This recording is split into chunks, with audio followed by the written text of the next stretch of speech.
సరే, మీకు ముందు చెప్పినట్టుగా ఎన్డీఎస్ఏ చాలా విషయాల్లో పూర్తిగా construction deficiency, design deficiency, ఓఎండ్ఎం deficiency అని స్పష్టంగా లిఖితపూర్వకంగా తెలియజేసిన విషయం కూడా మీ ద్వారా యావత్ తెలంగాణ ప్రజానీకానికి తెలియజేస్తున్నాం.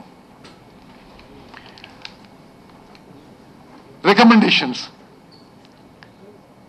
All gates of Medigadda barrage shall be kept in free flow condition.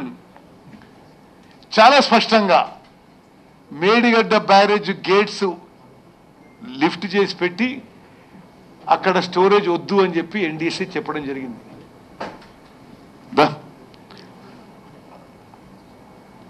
All repair should be completed to ensure no further damage for the structure. సరే, ఇంకా వాళ్ళు కొన్ని డౌన్ స్ట్రీమ్ సీసీ బ్లాక్స్ కొట్టుకుపోయే విషయంలో ఇతర విషయాలు వాళ్ళు మాట్లాడడం జరిగింది. అవన్నీ కూడా ఇప్పుడు all repair works are under way. NDSA recommendation ప్రకారం irregularities in project planning, DPR లో ఉన్న అనేక అంశాలు కూడా గత ప్రభుత్వం ఫాలో చేయలే. కంప్లీట్ గా యాడ్ హాక్ ఒక వన్ మ్యాన్ షో, ఇక్కడ కట్టు, ఇట్లా కట్టు, ఆయనకు వర్క్ ఇవ్వు, ఇట్లా చేయి. ఆ యాడ్ హాక్ గా ఇష్టం వచ్చినట్టు చేసినందుకు ఆ భారం అంతా కూడా రాష్ట్ర ప్రజల మీద పడుతుంది.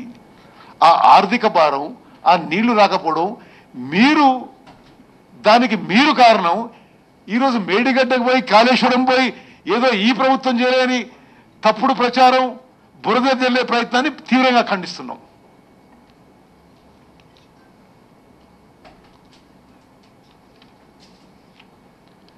అదేవిధంగా చాలా చాలా డీటెయిల్స్ ఉన్నాయి. సెంట్రల్ డిజైన్ ఆర్గనైజేషన్ ఇన్వాల్వ్ కావాలి. సెంట్రల్ డిజైన్ ఆర్గనైజేషన్కి ఏ విషయంలో సమయం ఇవ్వలే.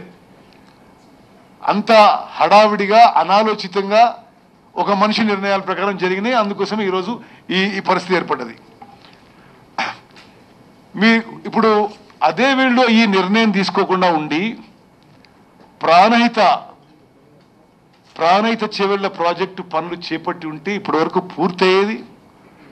38,000 కోట్లలో పనులు పూర్తయ్యేది. 16 లక్షల ఎకరాలకు ఆయకట్టు వచ్చేది.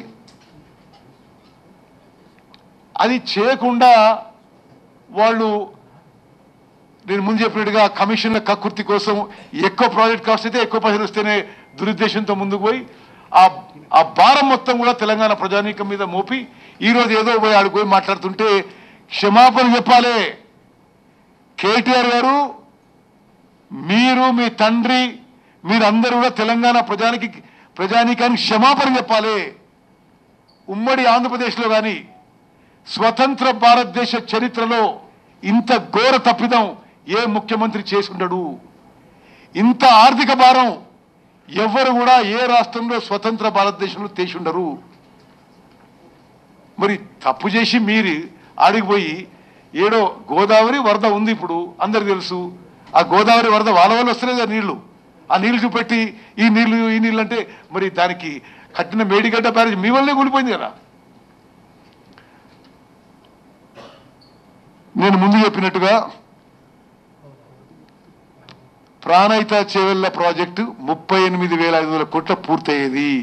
ఇప్పుడు సిఏజీ రిపోర్ట్ ప్రకారం ఈ రాష్ట్రం మీద 1.47 lakh crores బర్డన్ పడబోతుంది. కానీ మాకేమి రాజకీయ దురుద్దేశం లేదు. ఈ ప్రాజెక్టు కూడా సాల్వేజ్